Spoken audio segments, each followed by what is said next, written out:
I found a hidden camera in our bedroom pointing directly at the bed. When I checked the footage, my blood ran cold. But what I did next? That's where this story gets interesting. Hi, I'm Maya, and this is a story I never thought I'd be sharing with anyone. But after everything that happened, I realized staying silent would mean letting him win. So here we are. 3 months ago, I was living what I thought was a perfect life. Beautiful home in the suburbs, a husband I'd been with for 6 years, married for 3. David worked in tech, made good money, and we were finally at that place where we were talking about starting a family. I should have known something was wrong way before I found that camera.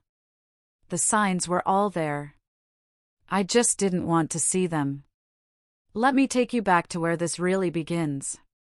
About 6 months before I found the camera, David started acting differently. Small things at first. He became obsessed with our home security. Now, I know what you're thinking. Lots of people care about security, right? But this was different. He installed cameras outside. Then in the living room. Then the kitchen. He said it was because there had been break-ins in the neighborhood. I checked. There hadn't been any break-ins. But he was so convincing. He'd show me articles about home invasions. He'd talk about protecting me, protecting us, protecting our future family. How could I argue with that? I felt guilty for even questioning it. Then came the phone thing. David had always been pretty open with his phone. We weren't one of those couples who checked each other's phones, but if his buzzed while he was in the shower, I might glance at it. Normal stuff. Suddenly, he was taking his phone everywhere. And I mean everywhere. Bathroom, shower, he'd even sleep with it under his pillow. When I asked about it, he said there was a big project at work and his boss might need him any time. That went on for months. Then there was the gym membership.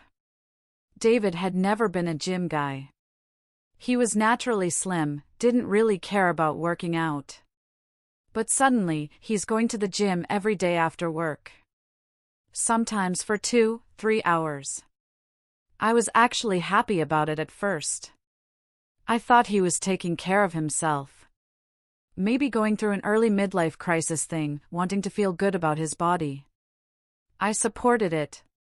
But he never looked any different. 3 months of daily gym sessions, and not a single visible change. No muscle tone, no weight loss, nothing. His gym bag never smelled like sweat. His workout clothes always looked barely worn. When I mentioned this, he got defensive. Said everyone's body responds differently to exercise. Said I was being unsupportive of his health journey. Made me feel like the bad guy for even bringing it up. That's the thing about gaslighting. It's so subtle you don't even realize it's happening until you're drowning in it. The final weird thing before I found the camera was the business trips. David traveled for work occasionally, always had. But they increased dramatically. 2, sometimes 3 times a month. Always last minute. Always to cities that seemed random for his type of work. And here's the thing that should have been a massive red flag, he never wanted me to drop him off at the airport or pick him up. He always insisted on taking an Uber. Said it was more convenient, didn't want to trouble me. I believed him. God, I believed everything. The day I found the camera was completely ordinary. It was a Tuesday. I'd taken the day off work because I had a cold and just wanted to rest. David left for work like normal. Kissed me goodbye, told me to feel better, said he'd pick up soup on the way home. I spent the morning in bed, binge-watching shows, drifting in and out of sleep. Around noon, I decided to change the sheets since I'd been sick in them. I'm one of those people who can't rest properly in messy sheets. I was pulling the fitted sheet off when I noticed something odd on David's nightstand. The books were arranged strangely. David was meticulous about his things, almost obsessively organized. But these books looked like they'd been moved and put back in a hurry. I don't know what made me look closer. Intuition? Luck? Divine intervention? But I picked up the stack of books and there it was. A small black device, about the size of a USB drive, wedged between the nightstand and the wall. It had a tiny lens. I'm not a tech person, but I knew exactly what I was looking at. A camera. My hands started shaking. My first thought was that maybe someone had broken in and planted it. Some creep, some stalker. I was about to call David, about to call the police. But something stopped me. If someone had broken in to plant a camera, why put it on David's side of the bed? Why hide it in his books? Why position it to face my side of the bed? I sat there for what felt like hours but was probably 5 minutes, just staring at this thing. My mind was racing through every possibility, and none of them were good. I knew enough about these devices to know they usually had storage, and they usually had Wi-Fi connectivity. I carefully pulled it out. There was a micro SD card slot. The card was in there. I took the card out with trembling fingers and went to David's office. He had a laptop he kept at home for personal stuff. I knew his password.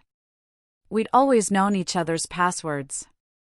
That felt ironic now. I put the SD card in.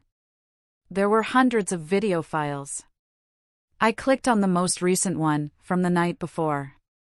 The footage was clear. Too clear. Night vision quality. I could see myself sleeping. The timestamp showed it had recorded for 8 hours straight. I felt sick. I ran to the bathroom and actually threw up. But I had to know. I had to know everything. I went back to the laptop and started checking older files.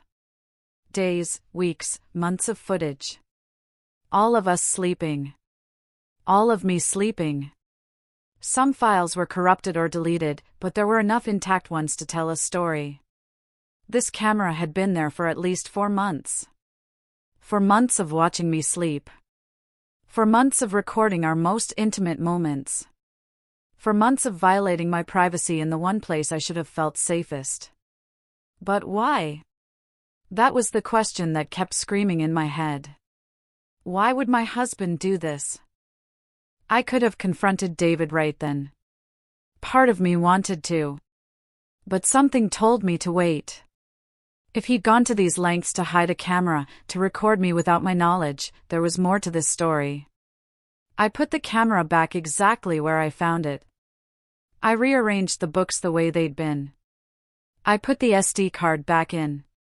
And then I went back to the laptop. David's personal laptop.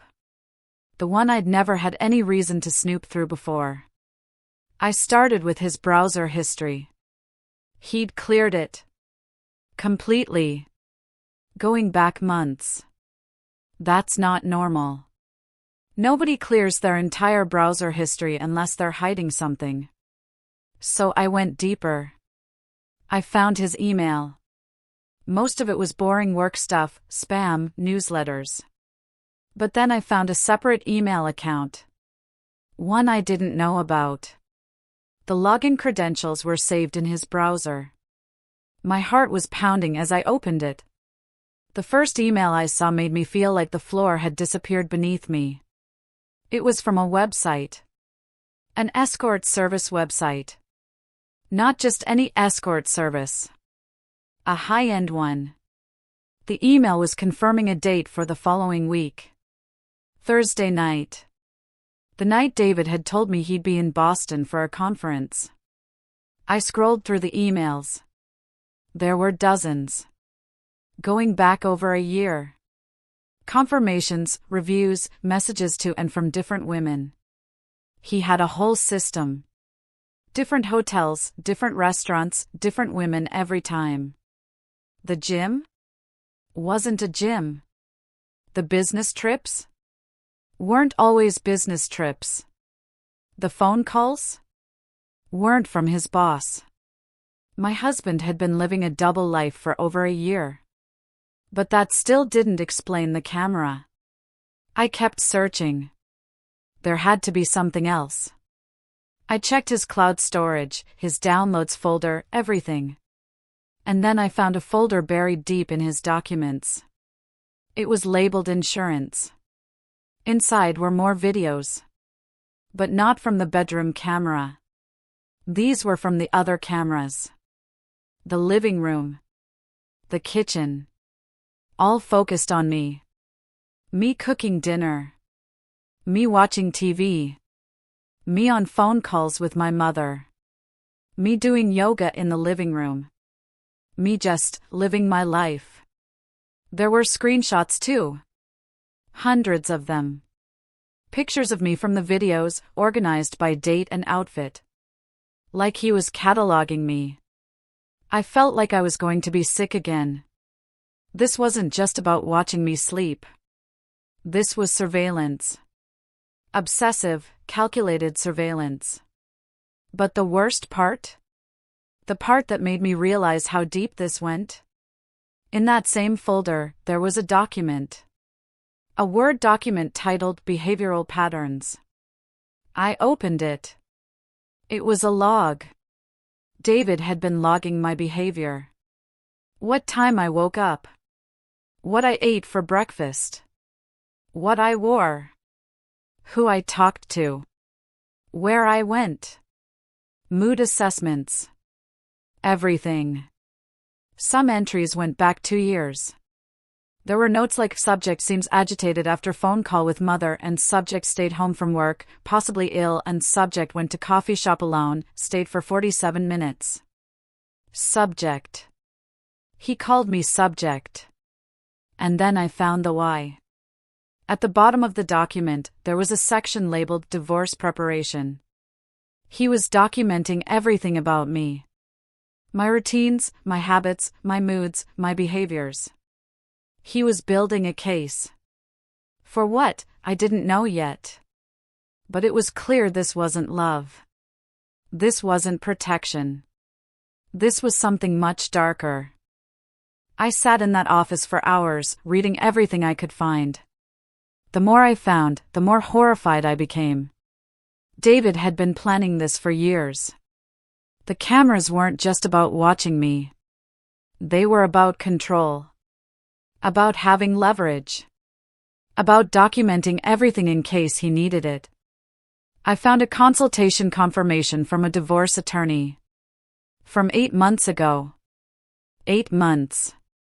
We'd been talking about having kids 8 months ago, and he was already consulting divorce lawyers. There were also financial documents. David had been moving money. Not huge amounts that would be noticeable, but small transfers. A few hundred here, 1,000 there. Into accounts I didn't know about. He was preparing to leave me. Or preparing to make me leave. And he was making sure he had every advantage when it happened. But here's the thing he didn't count on: I'm not stupid. And I'm not helpless.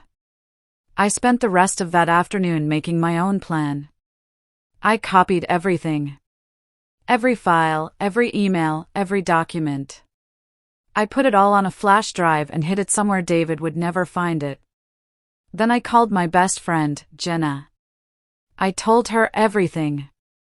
She wanted me to pack a bag and come stay with her immediately, but I told her I needed to play this smart. If David realized I knew, he might destroy evidence. He might accelerate whatever plan he had. I needed to control the situation. Jenna helped me find a lawyer. Not just any lawyer. A shark. Someone who specialized in cases like this. I met with her the next day, told David I was going to a doctor's appointment for my cold. The lawyer, Rebecca, listened to everything and reviewed the files I'd brought. She told me I had enough to bury him in a divorce. The hidden cameras alone were potentially illegal depending on the state laws, but the financial hiding, the escort services, the documented deception, it was all damning. But Rebecca told me something else: if you want to really make sure he can't hurt you, we need to catch him in the act. We need to document his next move. So we planned. Rebecca told me to act completely normal. Don't let on that anything has changed. Let David think he's still in control. Meanwhile, I would document everything. I took photos of the camera placement. I backed up all his files to a secure cloud account Rebecca set up for me. I even hired a private investigator to follow David on his next business trip. For 2 weeks, I lived a lie. I smiled at David over dinner. I kissed him goodbye in the mornings. I pretended everything was fine. It was the hardest thing I've ever done. But during those 2 weeks, I learned so much more. The PI confirmed David was meeting escorts. He photographed him entering hotels with different women. He documented the dates, times, places. I also found something else on David's laptop.